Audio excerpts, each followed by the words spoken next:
Friends, இந்த நான் கத்தாய் பாருங்கள், ரொம்ப க்ரன்ச்சியாக இருக்குது. ஈஸியாக செஞ்சு முடிச்சிடலாம். 1 கப் நெய் இருந்தால் போதுங்க. ரெண்டாவது ரெசிபி கோதுமை மாவு பிஸ்கெட். பாருங்கள், இந்த மாதிரி க்ரன்ச்சியாக பிஸ்கெட் ஈஸியாக செய்யலாம். மூணாவது பிஸ்கெட் ரெசிபி நீங்கள் டீ கடையில் பார்த்துருப்பீங்க. கண்டிப்பாக அதே டேஸ்ட் இருக்கும். பார்க்கலாமா எப்படி செய்கிறது? 3 ரெசிபி ஒரே ஒரு வீடியோவில் கிடைக்கும். இந்த மாதிரி ஹெல்த்தியாக பிஸ்கெட் யார் சாப்பிட மாட்டீங்க? பாருங்கள், சூப்பராக க்ரன்ச்சியாக இருந்துச்சு. நீங்கள் கண்டிப்பாக உங்கள் வீட்டில் ட்ரை பண்ணலாம். கலர் பாருங்கள். எப்போவுமே தமிழ் சமையல்லே இந்த மாதிரி ஈஸியாக ரெசிபீஸ் கிடைக்கும். முன் பொருள் வச்சு இந்த பிஸ்கெட் செய்யலாமா? ஃப்ரெண்ட்ஸ், முதல்ல 1 கப் எடுத்துக்கோங்க. அதே கப்பில் எல்லாமே மெஜரிங் வச்சுக்கலாம். 2 கப் கோதுமை மாவு, 1/4 கப் ரவை கொஞ்சம் மெலிசாக இருந்தால் நல்லா இருக்கும். கொஞ்சமாக சால்ட்டு. பிஸ்கெட்லே டேஸ்ட் வரணும், அதுக்காக ஒரே ஒரு ஸ்பூன் கருப்பு எள்ளு போடுங்க. 2-3 ஸ்பூன் நெய் மெல்ட் பண்ணி இதில் போடுங்க. அதிகமாக சூடு பண்ணாதீங்க, சும்மா நெய் மெல்ட் ஆகிட்டனா போதும். 5 to 6 மினிட்ஸ்க்காக நல்லா மிக்ஸ் பண்ணிவிட்டு மாவு பிடிச்சி பாருங்கள். இந்த மாதிரி வந்தால் மாவு நல்லா இருக்குது. பாருங்கள், அதே கப்லே 3/4 கப் சர்க்கரை இருக்குது. 3/4 கப்புக்கு கொஞ்சம் கம்மியாக இருக்குது. கூடவே 3 ஏலக்காய் போட்டு கிரைண்ட் பண்ணிக்கலாம். இந்த மாதிரி கிரைண்ட் பண்ணிவிட்டு ஒரு பவுலில் மாற்றிக்கலாம். நம்ம எந்த கப்பில் மாவு எடுத்தோம் அதே கப்லே பால் எடுத்துருங்க. 1/2 கப் போதுங்க. ஸ்பூனில் நல்லா மிக்ஸ் பண்ணிக்கோங்க. பாருங்கள், லம்ஸ் எல்லாத்தையும் இந்த மாதிரி மிக்ஸ் பண்ணிவிட்டு மாவு கலந்துக்கலாம். இங்கே தண்ணி யூஸ் பண்ணுறதில்ல, கொஞ்சம் கொஞ்சம் பால் போட்டு நல்லா மாவு பிசைஞ்சிக்கலாம். தண்ணி மாதிரி வாணுங்க, கொஞ்சம் கட்டியாக இருக்கட்டும். ஃப்ரெண்ட்ஸ், நான் கரெக்டான மெஜர்மெண்ட்லே எல்லாமே சொல்லியிருக்கேன். நீங்கள் முதல் தடவை செஞ்சால் கூட ஈஸியாக வந்துடும், சாப்பிட்றதுக்கு நல்லா இருக்கும். பாருங்கள், கொஞ்சம் நேரத்தில் நம்ம மாவு ரெடியாக இருக்குது. பாருங்கள், இந்த மாதிரி கட்டியாக இருந்தால் பிஸ்கெட் செய்கிறதுக்கு நல்லா இருக்கும்.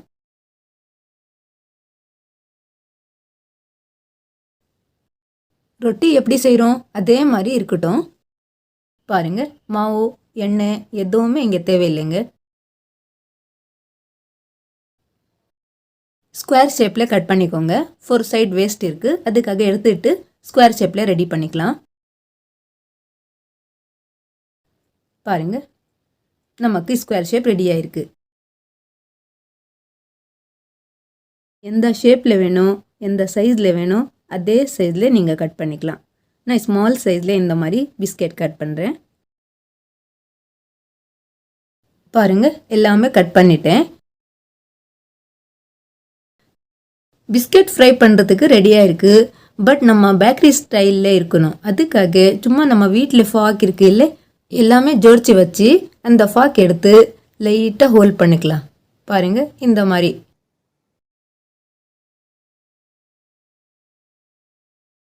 இந்த மாதிரி ஹோல்ட் பண்ணுறதுக்கு டைம் இல்லைன்னா அப்படியே கூட ஃப்ரை பண்ணலாம்.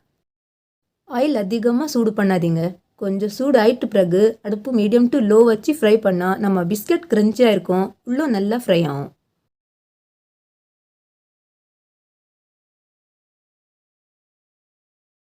பாருங்கள், கொஞ்சம் நேரத்தில் நம்ம பிஸ்கெட் கலர் வந்துருக்கு.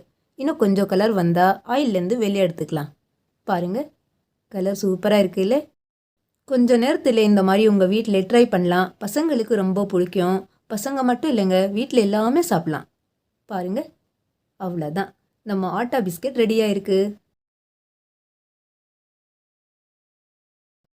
ஸ்டோர் பண்ணுறதுக்கு அந்த வேலை கிடையாது, அப்படியே காலியாயிரும்.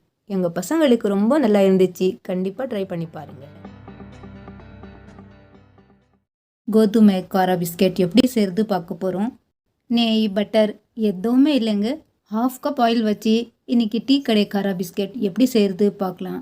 வீடியோ ரொம்ப யூஸ்ஃபுல்லாக இருக்குது, கண்டிப்பாக வாட்ச் பண்ணுங்கள். முதல்ல ஒரு பவுல்லே 1/4 கப்பு சர்க்கரை பவுடர், அதே கப்லே 1/2 கப் ஆயில், லாஸ்ட்டில் சும்மா சின்ன ஸ்பூன்லே 1/4 ஸ்பூன்னு சால்ட்டு. 5 to 6 மினிட்ஸ்க்காக நல்லா மிக்ஸ் பண்ணிக்கோங்க. இப்போது கோதுமை 1.5 கப் சேர்த்துக்கலாம். முதல்ல 1 கப் போட்டு நல்லா மிக்ஸ் பண்ணிக்கோங்க. அப்புறமா 1/2 கப் போடலாம். நம்ம வீட்டில் இருக்க பொருள் வச்சு ஈஸியாக காரா பிஸ்கெட் செய்யலாம். இந்த பிஸ்கெட்டில் பேக்கிங் பவுடர், பேக்கிங் சோடா எதுவுமே போடாதீங்க. ஸ்பூன் வச்சுட்டு 1/2 கப் மாவு போட்டு கையிலே பிசைஞ்சிக்கலாம். இந்த மாவு கரெக்டாக வந்துடும்.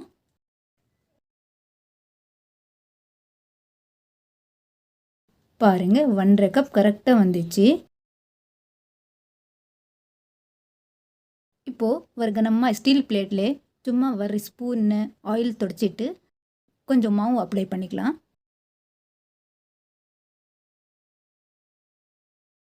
இந்த மாதிரி பட்டர் பேப்பர் எடுத்து மாவு வச்சுக்கலாம். சும்மா 2 சிட்டிகை சீரகம்.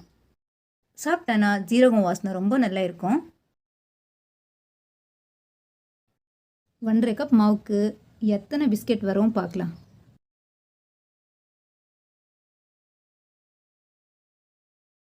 ஸ்டீல் சின்ன கொட்டரை வச்சு கட் பண்ணிக்கலாம்.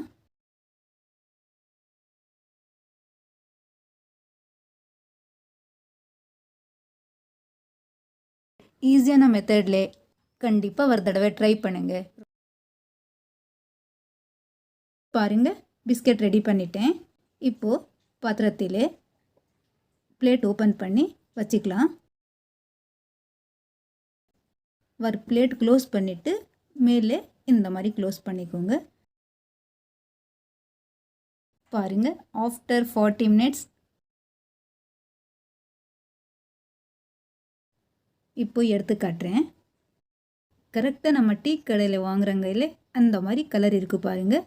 சூப்பராக வந்துருக்கு இல்லை. இதே மெத்தடில் ஒரு தடவை ட்ரை பண்ணிவிட்டு கமெண்ட் பண்ணுங்கள்.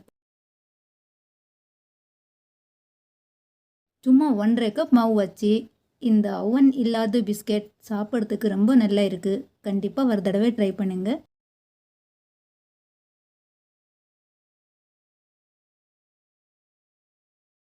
பாருங்கள் நல்லா இருக்குது. நான் கத்தாய் செய்கிறதுக்கு நம்ம இன்றைக்கி வித்தவுட் அவன் இந்த நான் கத்தாய் செய்ய போகிறோம். நம்ம கடையில் வாங்குறத விட வீட்டில் செஞ்சு சாப்பிட்டா ஹெல்த்தியாக இருக்கும். பாருங்கள் ஒரே 1 கப் நெய் இருந்தால் போதுங்க. ஃப்ரெண்ட்ஸ் முதல்ல 1 கப் சர்க்கரை எடுத்து நல்லா ஃபைன் பவுடர் அரைச்சிக்கலாம். கூடவே சும்மா 2-3 ஏலக்காய். நீங்கள் 1 கப் எடுத்து அதே கப்பில் எல்லா மெஷரிங் வச்சுக்கலாம். இது சைடில் வச்சுட்டு ஒரு பவுலில் அதே கப்பில் 1 கப் நெய்.